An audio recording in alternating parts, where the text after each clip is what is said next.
السلام علیکم اللہ وبرکاتہ. الحمدللہ رب العالمین والصلاة والسلام علی رسولہ الامین وعلى آلہ واصحابہ اجمعین اما بعد. وعن ابی ذر رضی اللہ تعالی عنہ قال قال رسول اللہ صلی اللہ علیہ وسلم یا ابا ذر اذا طبخت مرقة فاکثر ماءها وتعاهد جيرانك رواه مسلم. وفي رواية له عن أبي ذر قال إن خليلي أوصاني إذا طبخت مرقا فأكثر ماءه ثم انظر أهل بيت من جيرانك فأصبهم منها بمعروف. رواه بخاری في کتاب الادب. صحیح بخاری اور صحیح مسلم کی حضرت ابو ذر غفاری رضی اللہ تعالیٰ عنہما کی پیش کردہ ایک حدیث کو آپ کے سامنے پڑھا گیا.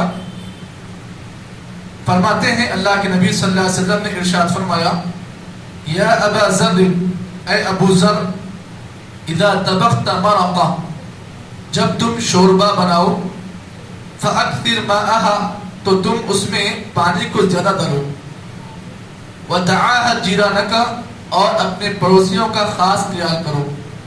اس حدیث کو امام مسلم نے روایت کیا. صحیح مسلم کے ایک اور حدیث کے اندر یہ الفاظ اس حدیث کے ایسے بھی ہیں.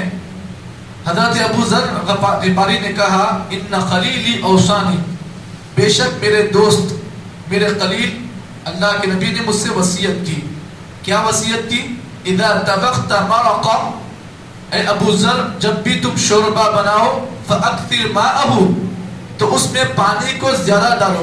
ثم انظر اہل بیت من جیرانک پھر تمہارے گھر والی عورت کو چاہیے کہ وہ اپنے پڑوسیوں کو دیکھے کہ پڑوسی کس حالت میں ہے.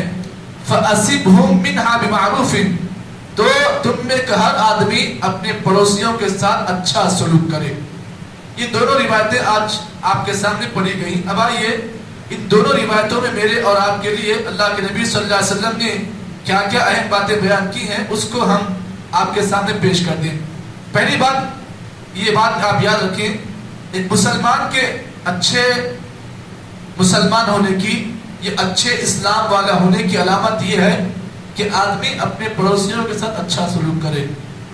کیا معلوم مطلب کیا معلوم ہوا کہ جو مسلمان پڑوسیوں کے ساتھ اچھا سلوک کرتا ہے وہ حقیقی مسلمان ہے اور جو آدمی پڑوسیوں کے ساتھ اچھا سلوک نہیں کرتا ہے وہ صرف بناوٹی مسلمان ہے.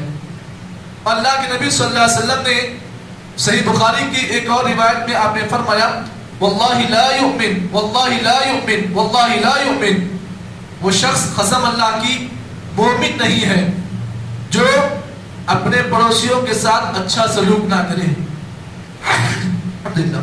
تو اللہ کے نبی صلی اللہ علیہ وسلم نے اس حدیث کے اندر یہ بات بیان کی کہ اگر کوئی آدمی پڑوسیوں کے ساتھ اچھا سلوک نہیں کرتا ہے تو اللہ کے نبی نے اللہ کی قسم کھاتے ہوئے یہ بات بیان کی کہ وہ شخص حقیقی مومن نہیں ہے. اب یہاں پر آپ اس بات کو بھی جان لیں ایک مسلمان کے ضروری ہے کہ وہ اپنے پڑوسیوں کے ساتھ اچھا سلوک کرے ورنہ اللہ کے نبی صلی اللہ علیہ وسلم کے زمانے میں ایک ایسا عجیب و غریب واقعہ پیش آیا کہ آپ اس واقعے کو دیکھ کر یہ بات بھی آپ لگا سکتے ہیں کہ اللہ کے نبی کے زمانے میں بھی ایسے لوگ ہوا کرتے تھے. جیسا کہ صحیح بخاری کی روایت اور راوی حدیث حضرت ابو ہریرہ رضی اللہ تعالیٰ عنہ کہتے ہیں جاء رجل الی النبی صلی اللہ علیہ وسلم. یہ واقعہ کتنا پیارا دیکھیے. حضرت ابو ہریرہ فرماتے ہیں اللہ کے نبی کے پاس ایک آدمی آیا یشکو جا رہا. آدمی اپنی پڑوسی کی شکایت لے کر آیا. کہا اللہ کے رسول میرے گھر کے بازو میں ایک پڑوسی ہے مجھے بہت پریشان کرتا ہے اب میں اس کی پریشانی سے تنگ ہو چکا ہوں. نبی نے کہا فذهب واصبر جاؤ صبر کرو ٹائم تو صبر کرو. اللہ کے نبی نے اس پڑوسی کو صبر کرنے کی آپ نے وصیت کی. اس کے بعد پھر وہ آدمی دوبارہ شکایت لے کر آیا. کہا اللہ کے رسول میں نے صبر کر لیا صبر کی حد پار ہو گئی لیکن پھر بھی وہ آدمی جو میرا پڑوسی ہے مجھے بار بار پریشان کر رہا ہے. نبی نے پھر وہی کہا جاؤ صبر کرو.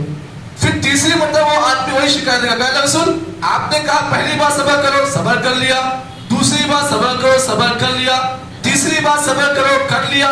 اللہ کے رسول اب صبر کرنے کا نہیں ہوتا اب آپ کچھ اور بتائیے. نبی نے کہا اذهب فَأَطْرِحْ مَتَاعَكَ فِي الطَّرِيقِ، تم جاؤ اپنے گھر سے جو بھی سامان تمہارا جو بھی ہے نا وہ سامان تم اپنے گھر سے نکال کر راستے میں پھینک دو، راستے میں اپنا سامان لگا کر تم راستے میں لگا دو۔ اس کے بعد وہ آدمی کہتا ہے کہ میں نے اللہ کے نبی کے حکم کو سنا اور اپنے گھر کو گیا، گھر کا پورا سامان گھر میں خالی کر دیا اور روڈ پر لگا کھڑا کر دیا۔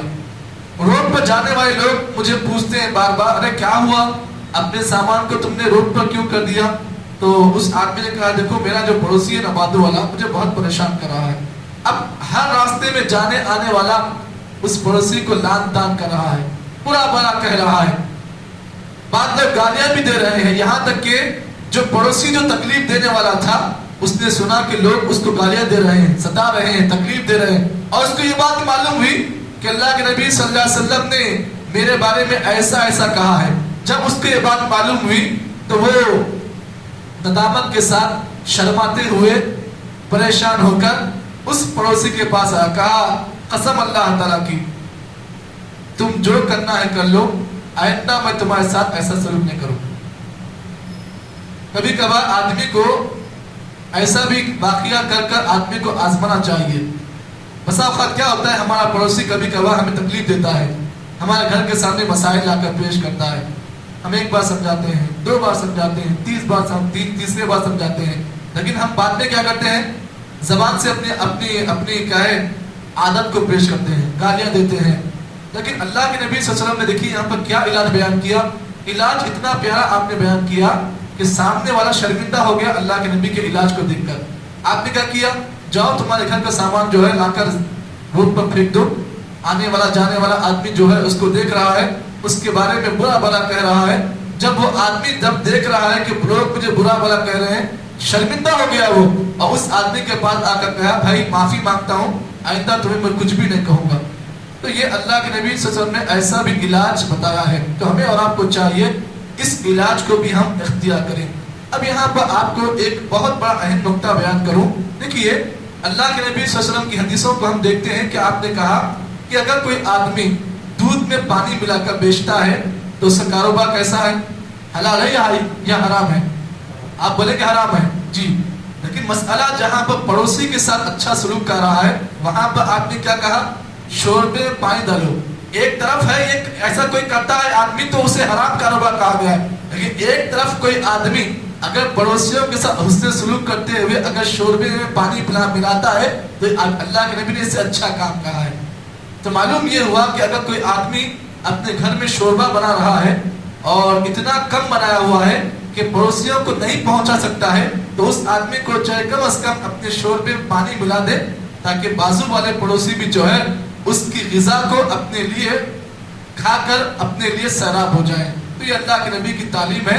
ہمیں اور آپ کو چاہیے کہ اللہ کے نبی کی اگر ہم صحیح تعلیمات کو اختیار کریں گے، یقین مانیے آج اسلام جو بدنام لوگوں میں ہو رہا ہے نا، اس کی واحد وجہ یہ ہے کہ ہم مسلمانوں نے اپنے اسلام کو صحیح سے نہیں پڑھا ہے لیکن اسے ہم عمل نہیں کر رہے ہیں۔ اگر مسلمان صحیح معنی میں صحیح دین پر عمل کریں گے نا، یقین مانیے دنیا میں پورا اسلام پھیل سکتا ہے، لیکن شرط اس بات کی ہے ہم نے آج چھوٹی چھوٹی چیزیں جو اللہ کے نبی نے بتائی ہے ہم نے آج اسے لائٹ لے لیا ہے، جس کی وجہ سے لوگ ہمارے اسلام کو بدنام کر رہے ہیں۔ تو ہمیں اور آپ کو کوشش اس بات کی کرنا چاہیے کہ اللہ کے نبی نے جو چھوٹی چھوٹی باتیں بیان کی ہیں اگر ہم اس سے عمل کر لیں گے نا، یقین مانیے زندگیوں میں بہت انقلاب آ سکتا ہے۔ تو اللہ تعالیٰ دعا ہے کہ اللہ تعالیٰ مجھے اور آپ کو جتنی باتیں بتانے کا موقع ملا ہے اللہ صحیح معنی میں اس پر عمل توفیق عطا فرمائے۔ سبحان اللہ بحمدہ، سبحانک اللہم بحمدک، نشہد ان لا الہ الا انت، نستغفرک و نتوب الیک۔